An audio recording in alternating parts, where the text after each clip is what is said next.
they give you a mark on the paper on the top and the bottom, and that is called a tick mark. And you can see that I'm putting my straight edge right on the tick mark. And then what I do is I measure to the edge of the paper, and I'm getting 1 1/4 plus a 32nd. I'm going to measure very, very carefully 1 1/4 plus a 32nd. And then I'm going to go back and measure again. And you can just never really measure too much. So especially on a custom made mural, that you can make no mistakes. So always start with I always start with a new fresh blade.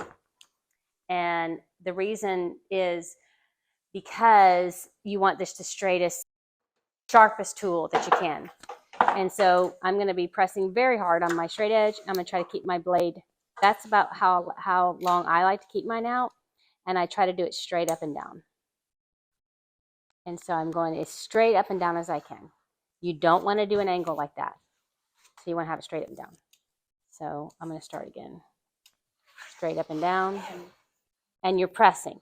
Now, this one I have not had a problem with. But I'm going to tell you another thing that can happen. If you feel at all that your straight edge is slipping, you just stop and you stop. Like I might stop right here sometimes, because sometimes I will feel my straight edge slipping. And I'll come down here and remeasure and correct it. As soon as you, and you'll know, because you're going to have some papers that the straight edge just slips and slips and slips. I just cut this off so that it's not hanging. So that's what I do. And then I'll just throw it away. I'll throw it away with try to keep track of your blades. We don't want any blades on the ground. And so then we're going to scoot down to the next tranche. So I'm going to continue to trim, and I'm going to make sure that my straight edge is not slipping, that my blade that I'm cutting with, my knife, is straight up and down. And then I'm going to come down here and I'm going to take it off. And if you didn't cut all the way through, don't worry, just don't move your blade. So what you can do is come back up here and you can kind of pull it apart gently. And try not to move your blade. Here's one that I think I'm going to cut a little more in here. And you're just going to ever so gently go with your blade, your knife straight up, go back through, and it'll come off.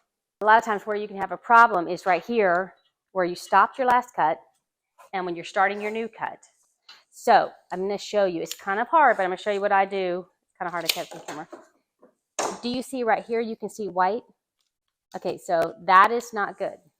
So what I'm going to do is I'm going to start up a little higher, and I'm going to pull my knife back through, and see, I got it. And so now my line will be straight.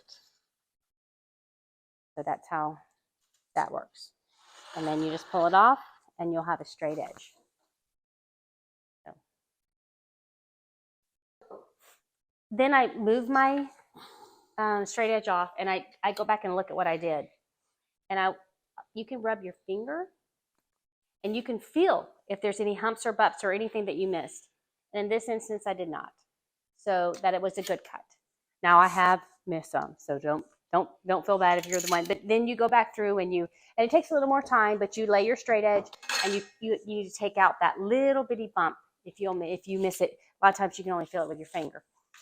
But it takes a little more time, but it's worth it. But all of our links to any of our stuff that we use every day are down below. So please look if you're interested.